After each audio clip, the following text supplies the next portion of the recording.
Are you afraid of insects? Or maybe you are claustrophobic? In any case, you are very lucky to live in the 21st century and not in the days of ancient Persia, when you could be subjected to an execution called Scaphism. The essence of the execution was to cause prolonged torment in the convict. A person was stripped naked, after which they would be given milk and smeared with honey so that they would have severe diarrhea. Then, the offender was placed in a boat, covered with a tree or a similar boat on top, and lowered into the water, always in a small pond with stagnant water. Under such conditions, and even with diarrhea, a person began to exude a strong stench that attracted insects. They flew in and began their feast. In addition to honey and waste products, insects did not disdain to eat the flesh of the person himself, after which they left their eggs and larvae under the skin. All this caused infections and gangrene, due to which a person began to literally rot alive. All of these caused exhaustion of the body and septic shock, due to which the person died. Also, it is known that sometimes the executed could be fed to prolong his suffering.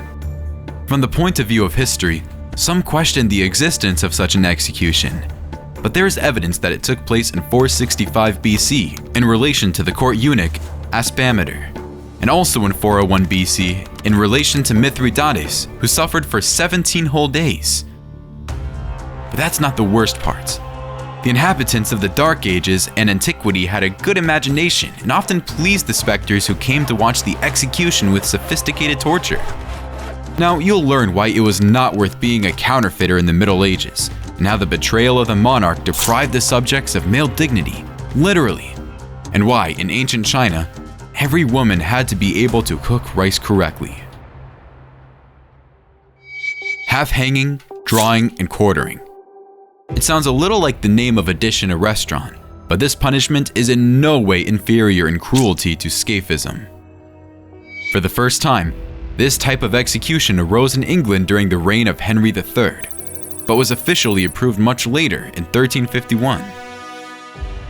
It was applied exclusively to male traitors. The victim was first tied to a stretcher made of wooden boards after attaching them to the horse's harness. After that, the person was dragged to the place of execution. The stretcher was designed so that the executed would rub against the ground and wash the skin all the time while traveling to the place. Upon arrival, the convict was hanged, but they didn't let him die because he still had a whole session of painful procedures ahead of him. After partial hanging, he would be castrated, causing him to experience severe pain and depriving the traitor of his manhood. The man would then be disemboweled, and it would be done as carefully as possible so as not to let him die too soon. The fifth item on this terrible list was quartering. Fortunately, by this time, the condemned man would already be dead and not feel any more agony. The lifeless body was deprived of all limbs, the end of which was the head, which was often hung in a public place as a warning to the rest. This execution was very symbolic because the person who betrayed the crown and his monarch violated the vow of allegiance, which deprived him of the right to be a man, which is why he was castrated. Evisceration, on the other hand, said that you would not hide anything from the crown. Sooner or later, everything will be revealed and everyone will know about it. Well, this punishment was just a very intelligible reminder to everyone else that the monarch's power is complete, and you should not argue with that.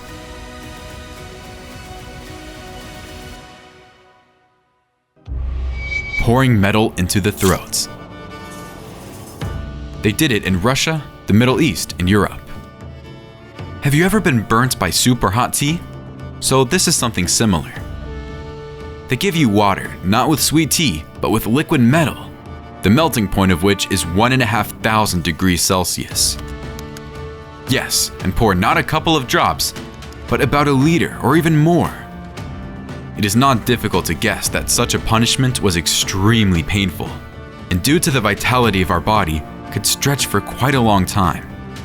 Not for a few days as a scam, of course, but even 3 to 5 minutes was enough for the convict to regret not only his misdeed, but also that he was born at all.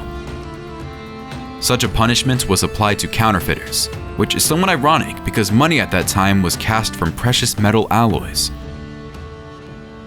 By the way, One of the first cases of using such an execution was recorded back in the days of the Roman Empire in 53 BC.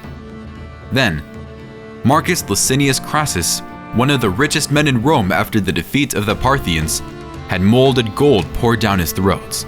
And what is interesting is that such punishment was practiced even by the Indians, who punished the greedy and gold-hungry Spaniards in exactly the same way. Copper Bull or Phalaris's Bull. This execution was used on Sicily in the second half of the 6th century BC, and as the name suggests, the bull was cast from copper and was used by King Agrigento Phalaris. This execution tool has a rather unusual history of creation. Its peculiarity is that the coppersmith Peril, who created it, became its first victim immediately after demolishing the bull to Phalaris. And all of that because the king was a very mentally unstable person, and at that moment, he considered that it was worth punishing Perilla for his cruel product. Its name fully describes the product. It was made of copper and was a life-size statue of a bull.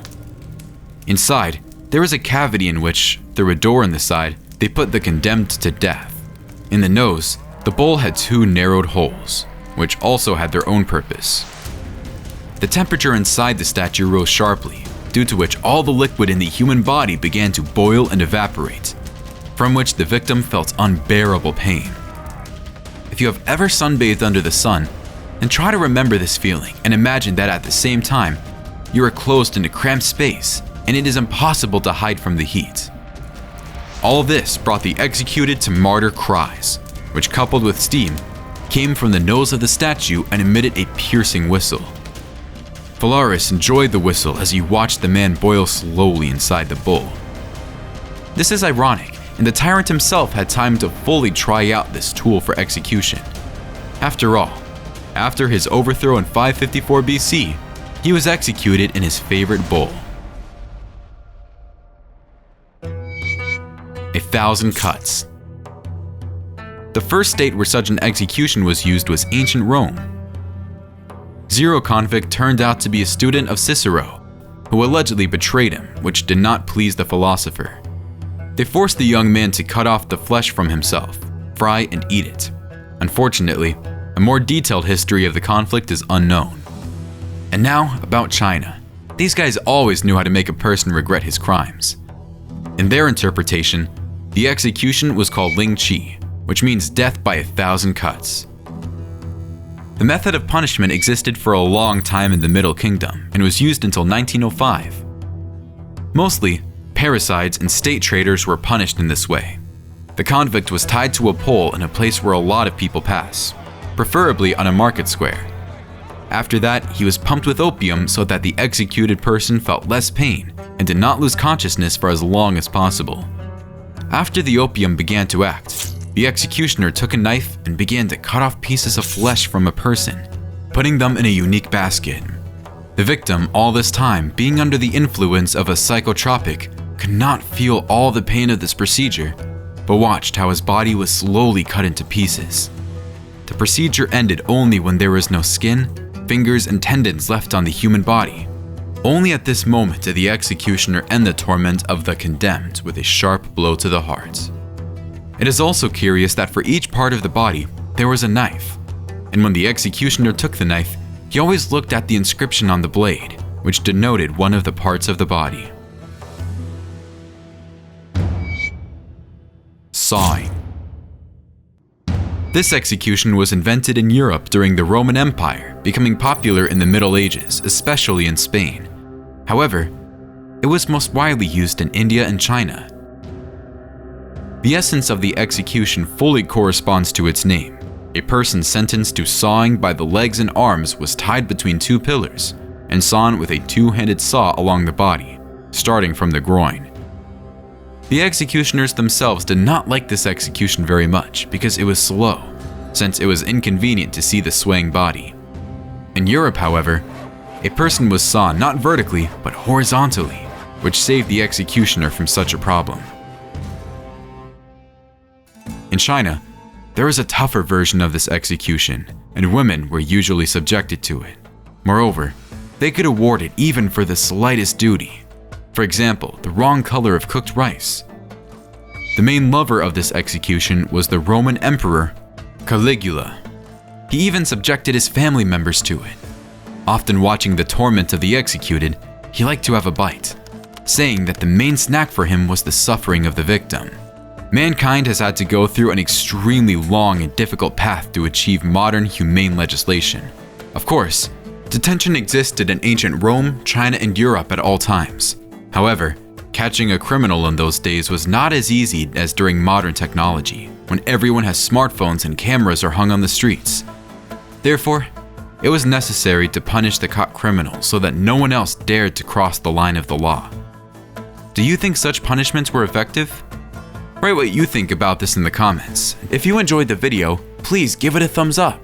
And don't forget to subscribe to the channel. We also have a Patreon where you can support us. Until next time.